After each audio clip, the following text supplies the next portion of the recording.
Bonjour tout le monde, un petit tuto rapide aujourd'hui pour vous montrer, en fait, depuis quelques jours, je m'amuse à faire des embellissements timbres. J'ai acheté ça dernièrement, je pense qu'il est toujours en vente actuellement. Donc vous avez trois petits timbres ici avec des crans différents, des plus grands ici. Et je me suis acheté celui-ci qui est beaucoup plus grand, mais qui comporte aussi deux timbres ici. Donc forcément c'est détaché, qui sont un petit peu différents de celui-là. Ils sont un petit peu plus carrés, la taille est un tout petit peu plus grande. En fait, ils se superposent tous très bien. Euh, donc voilà. Et du coup, je m'étais amusée. Ces trois-là, je les ai pas séparés. Vous voyez, il y a toujours les petites attaches. Donc quand je les découpe à la Big Shot, je découpe toujours les trois. Et je me retrouve avec plein de petites choses comme ça, en fait. Voilà. Alors avec des grandes dents, avec des petites dents. Voilà, il y a les trois modèles, selon ceux que j'ai utilisés. Donc, je l'ai fait dans des chutes de papier blanc, parce que, bon, en général, le bord d'un timbre, c'est blanc. Donc, voilà. Et je voudrais vous montrer, en fait, j'ai commencé à faire des petites choses comme ça, donc que j'envoie en goodie quand je fais des échanges, ou que je mets sur des ATC, des cartes, des kisses, tout ça. Donc du coup, je voulais juste vous partager cette petite astuce là.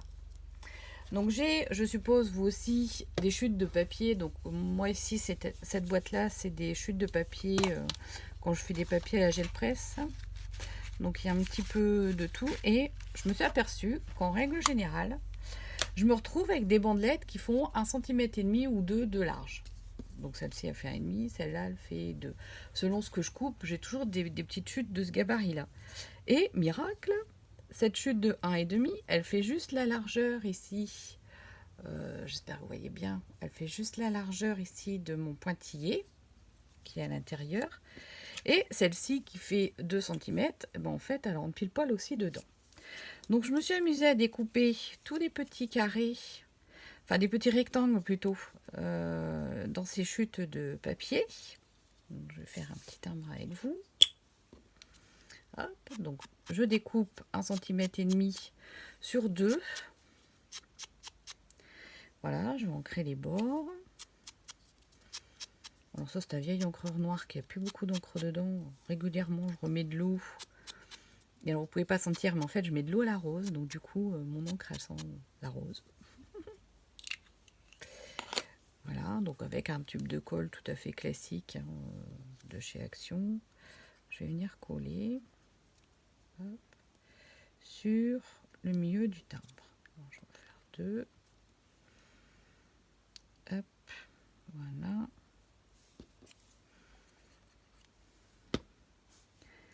Hop, voilà. Donc, je me mets bien à l'intérieur des petits pointillés. Hop. Voilà. Et j'ai ressorti du coup pour l'occasion des perfos que j'ai pas utilisés depuis des années. Les toutes petites, vous savez, qu'on trouvait au début quand on a commencé le scrap. Chez Axo, ils en vendent des toutes petites comme ça. Bon, en général, enfin moi c'était à mes enfants, celle-ci elle était à ma fille. En général, on s'en sert plus trop quand on commence à bien maîtriser le scrap et c'est un peu dommage. Alors dans celle-ci, avec celle-ci, j'ai perforé deux petites colombes que j'ai mis sur ce timbre. Donc vous voyez, c'est une autre taille. J'ai fait un petit chat en papier noir que j'ai mis sur celui-ci. Et là, donc du coup, sur ce papier rose, je vais faire des petits papillons. Alors, j'ai une chute de papier craft ici. Je pense que si je mets un petit papillon en craft, ça va être super joli. Voilà. Hop. Donc sur celui-là, je vais coller un petit papillon. Tout simplement. Hop. Voilà. Regardez comme c'est mignon. Il est sympa ce petit timbre. Et je vais pouvoir le mettre sur une carte, sur vraiment toutes sortes de supports, sur une ATC, etc.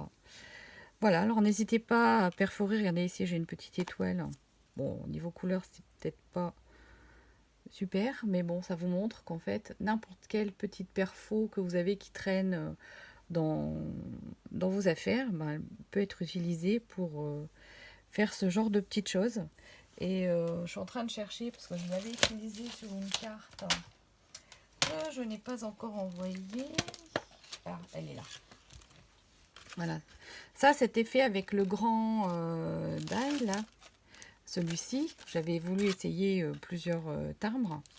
Et du coup, vous voyez, j'ai plusieurs timbres ici. 3 timbres. J'ai utilisé la même méthode. Et le petit, là, pareil. C'est de... Là, il y a un tag et là, il y a le petit carré. En fait, c'est une chute que j'ai réutilisée pour faire le milieu. Voilà. Ben, écoutez, j'espère que ça vous donnera des idées et que vous allez jeter moins de papier et utiliser vos jolies chutes de papier. Alors, soit imprimées, hein, regardez, ici j'ai une petite bande là que j'ai utilisée ce matin. Une petite bande aussi de papier qui vient de chez Action. Et ça tombe pile poil dedans. Voilà. Allez, je vous laisse. Amusez-vous bien. Faites de jolies créations. À bientôt.